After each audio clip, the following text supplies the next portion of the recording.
Okay, so here we are with this stats remock that we did. First question, we've got to draw a histogram. So I've got to find the class widths and frequency densities to enable me to draw the histogram itself. So class width, first one I'm going to do here is 7.5 take away 3.5. So that's the upper bound here and here, as there's a gap between 7 and 8. So that first class width is 4, then we've got 1, then we've got 2, 1, 5 and 4. And again, that's a 4 because we've got 20.5 take away 16.5. So to find the frequency density, and this is something that a couple of us were doing the wrong way around, unfortunately, we need to do number of patients, 12, divided by that class width of 4. So that first frequency density is 3. Similarly, the next one I'm going to do, look here, is 20 divided by 1, which gives me 20. So that next frequency density is 20. Then 18 divided by 2 is 9. 22 divided by 1 is 22. 15 divided by 5 is 3. And finally 13 divided by 4 is 3.25. So there are my frequency densities to plot onto the histogram. Now to sort it all out here, I've got it here for you. Things to notice. The bars are going from the 0.5 to 0.5s. The frequency density is lined up against the frequency density axis there, and we've got things labelled. So we know that the bottom there is time, and we know that it's frequency density up to the side. The way that they're giving the marks, so this is the first 2 marks went for working out those frequency densities.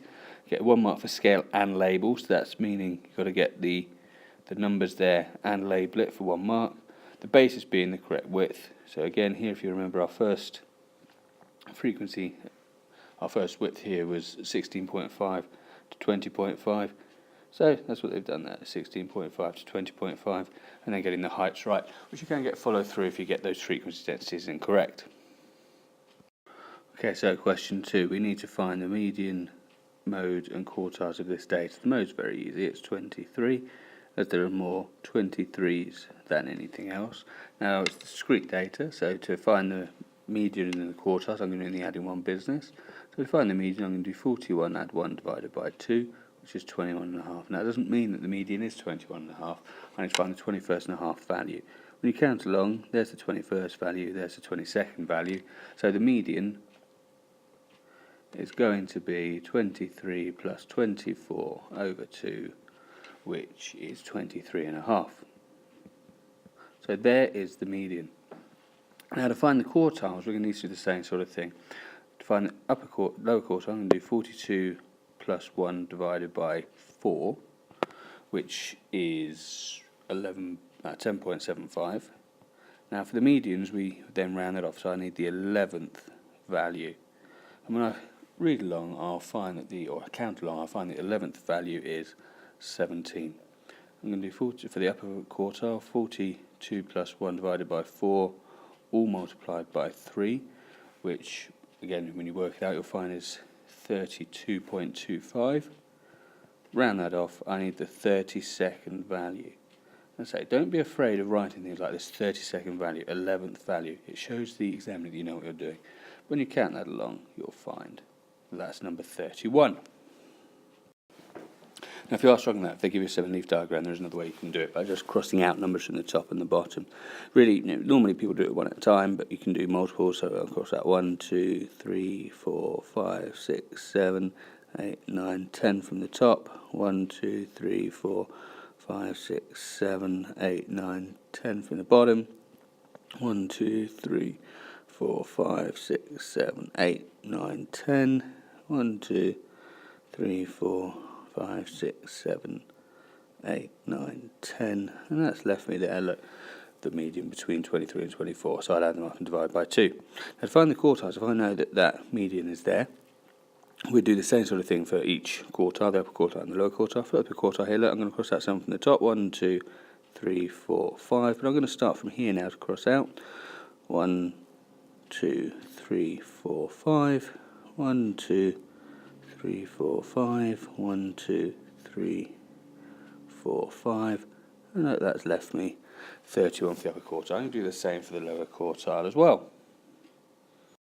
Okay, so for this question here, we're drawing a box plot, so I'm going to need to have the highest value, lowest value, upper quartile, lower quartile, median, and any outliers. Always the same for a box plot.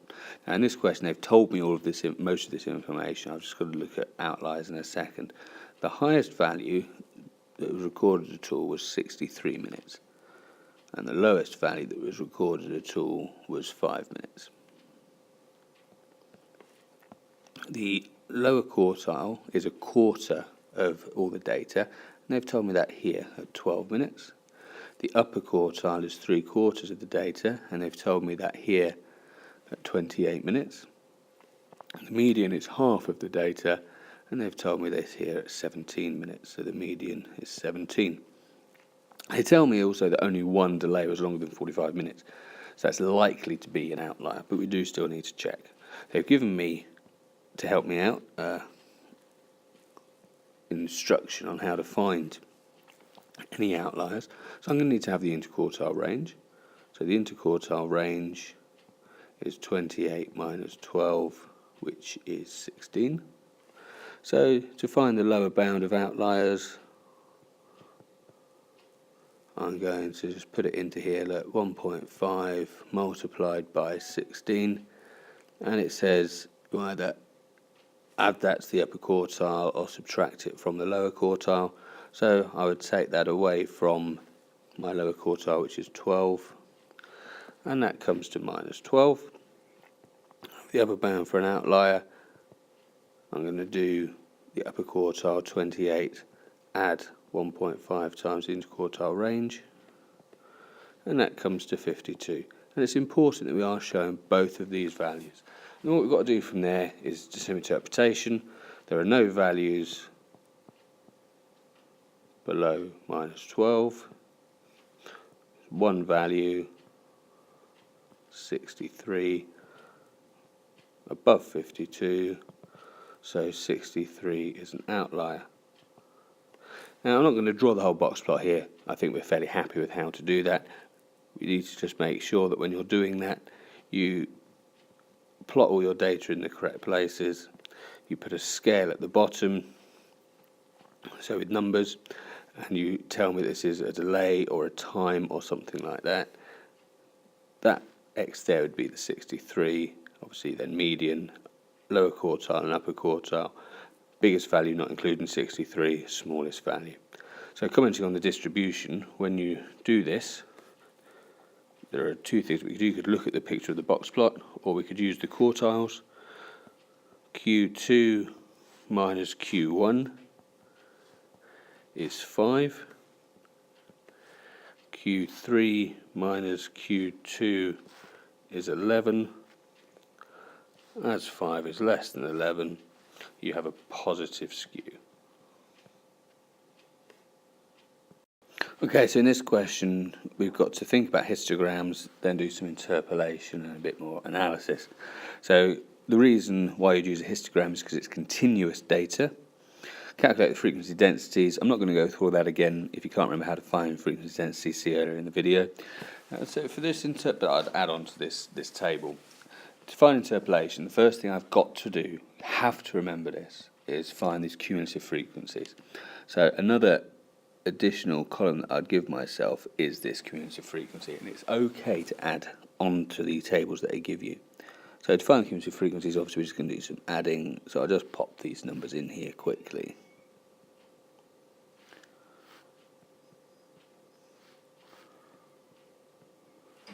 So we want to find the lower quartile, the upper quartile, and the median. So there's a few different ways that we can do this. We have looked at a few different ways. The way that we can definitely always come back to is the formula that's in the book. So to find that median, I'm going to use Q2 minus lower bound over upper bound minus lower bound is equal to 67. Now the way I've got that 67 is by doing 134 divided by 2, because there's 134 bits of data altogether, minus the cumulative frequency below, divided by the cumulative frequency for that, minus the cumulative frequency below. So if we start putting some numbers in, Q2 will leave as Q2 for now. The lower bound in there is 50.5 because the 67th bit of data is in this column, in this class width there, so the lower bound of that is 50.5. Still thinking about that, it's going to be then subtract 60.5 minus 50.5, and we're going to make that equal to 67 minus the cumulative frequency below, which is there at 23, divided by 76 minus 23. 76 has come from there, and when you do some manipulation, you'll find that Q2 is 58.8. Now, to find the upper quartile, we're going to do exactly the same sort of thing. We'll just change this to Q3. Instead of 67 there, we'd have 100.5. The way we'd get that 100.5 is by doing 134 over 4 times 3. And then obviously we've got to substitute the right values in now. So the 100.5th value is going to be in this class width.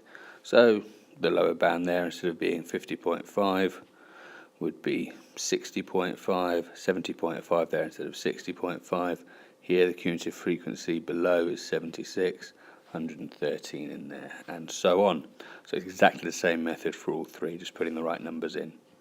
Okay, so it comes to the end of the paper now. We've just got to find these last few things. To find the mean, they've given me the information that I need to find the mean and standard deviation. Now, some people tried to work all this out, so it took a long time doing things that it really didn't need to do.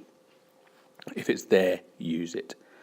One person managed to get the wrong answer as well by doing that. So to find the mean, I'm just going to do 8379.5 divided by 134 to get 62.5. Obviously, the 8379s come from the 134 because there's 134 bits of data. And then to find the standard deviation, I'm just going to put things into our normal formula. So I'm going to have the square root of 557,489.75 over 134 minus 62.5 squared, which comes out to 15.8. And obviously, when you're putting this 62.5 in, actually use the accurate answer from there. Don't just put 62.5 in. And then to find the skew, we're literally just going to put numbers into this equation that they've given me. So we'd have 67.1 subtract 2 times 58.8 plus 52.5, all divided by 67.1 minus 52.5, which comes out at 0.137. It doesn't matter if it's small, it's just positive skew because it's a positive number. Thank you.